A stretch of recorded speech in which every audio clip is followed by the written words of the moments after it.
चलिए आज जानेंगे इंडियन रेलवे में एक ऐसी नौकरी के बारे में जिसे पाना हर स्टूडेंट चाहता है और जो आसानी से मिल भी जाता है। आज हम जानेंगे रेलवे में रेलवे ग्रुप डी के वैकेंसी के बारे में। आप सभी को पता ही होगा कि रेलवे विभाग एक ऐसी विभाग है जो भारत की सबसे ज़्यादा नौकरी देने वाली विभाग होती है। चलिए शुरू करते हैं और जानते हैं अपने इस वीडियो में ग्रुप डी के बारे में। तो नमस्कार दोस्तों, एक बार फिर स्वागत है हमारे चैनल एसपी हेल्प पॉइंट में।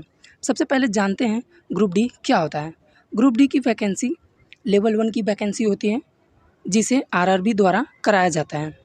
इसमें योग्यता की बात करें तो इसमें आपकी योग्यताएं कम से कम 10वीं पास प्लस उसके साथ आईटीआई पास होने चाहिए। फिर वो चाहे आप एनसीवीटी या एससीवीटी के तहत किए हों और वो ट्रेड चाहे कोई भी हो, आपको ट्रेड मान्य नहीं रखता है। फिर वो आप इलेक्ट्रीशियन से हो, फिटर से हो या अन्य ट्रेड किसी भी ट्रेड से हो। पहले आईटीआई की मांग नहीं थी, लेकिन अब आईटीआई की ज़रूरतों को देखते हुए और आईटीआई को बच्चों की मांग को मद्देनज़र रखते हुए अब आईटीआई ग्रुप डी के लिए कंपलसरी कर दिया गया है। जी हाँ, अब अगर आप आईटीआई नहीं किए हैं तो आप ग्रुप डी का फॉर्म नहीं भर सकते हैं। तो आपको आईटीआई प्लस 10th पास होने ज़रूरी हैं। चलिए जानते हैं अब इसके आयु सीमा यानी कि एज के बारे में। इसमें आपकी एज कम से कम 18 वर्ष से 33 वर्ष के बीच होनी चाहिए, तब जाके आप ग्रुप डी का फॉर्म भर सकते हैं। इसमें छूट की बात करें तो ओबीसी कैंडिडेट को 3 साल की, एसटी एससी कैंडिडेट को 5 साल की छूट दी जाती है। अगर आप आमतौर पे विकलांग के रूप में आते हैं तो आपको 10 वर्ष की आयु में छूट दी जाती है। चलिए अब जानते हैं इसके परीक्षा पैटर्न के बारे में। सबसे पहले जानते हैं इसका फॉर्म कब निकलता है। तो इसके लिए रेलवे ने एक अपना नया कैलेंडर जारी किया है जिसके तहत इसकी वैकेंसी की डेट अक्टूबर से लेकर दिसंबर के बीच इसकी जारी कर देगी। इसकी मुख्य परीक्षा की बात करें तो इसे आरआरबी द्वारा कंडक्ट कराया जाता है जिसमें आपके 4 सब्जेक्ट होते हैं। चलिए जानते हैं उन 4 सब्जेक्टों के बारे में और उन 4 सब्जेक्टों में से कितने कितने प्रश्न होते हैं। सबसे पहले बात करेंगे जनरल साइंस के। जनरल साइंस के आपको 25 प्रश्न होते हैं, मैथ के 25 प्रश्न, जनरल इंटेलिजेंट एंड रीजनिंग के 30 प्रश्न, general awareness and current affair के 20 प्रश्न पूछे जाते हैं।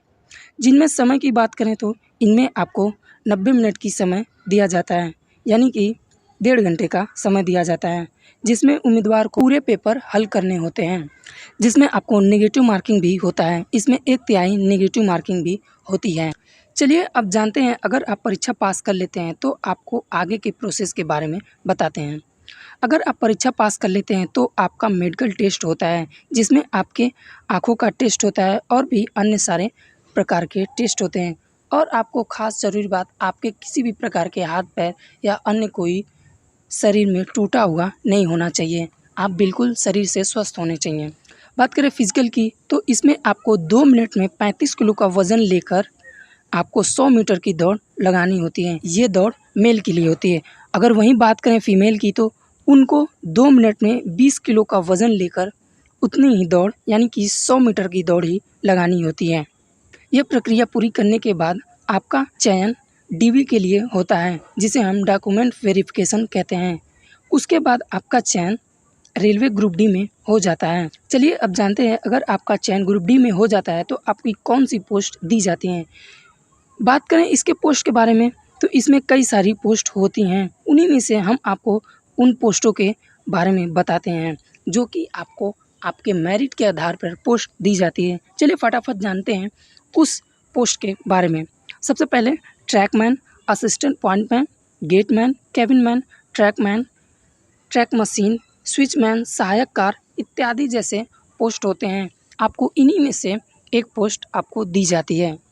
चलिए इतना कुछ जानने के बाद अब जानते हैं ग्रुप डी में आपकी सैलरी कितनी होती है और भी अन्य सुविधाओं के बारे में। सैलरी की बात करें तो ग्रुप डी में आपकी सैलरी 18,000 रुपये शुरुआती आपको इन हैंड सैलरी दी जाती है। आपको बता दें अलग अलग पोस्ट के लिए अलग अलग सैलरी भी होती है। सबसे ज़रूरी बात, ग्रुप डी वालों को अब ग्रुप सी में रख दिया गया है जिसमें आपको फर्स्ट एसी का पास, रहने के लिए क्वार्टर और हॉस्पिटल की सुविधा अब दी जाएगी। तो कैसी लगी जानकारी हमें अपने कमेंट के माध्यम से ज़रूर बताइएगा। मिलते हैं अपने अगली वीडियो में, तब तक के लिए धन्यवाद। जय हिंद।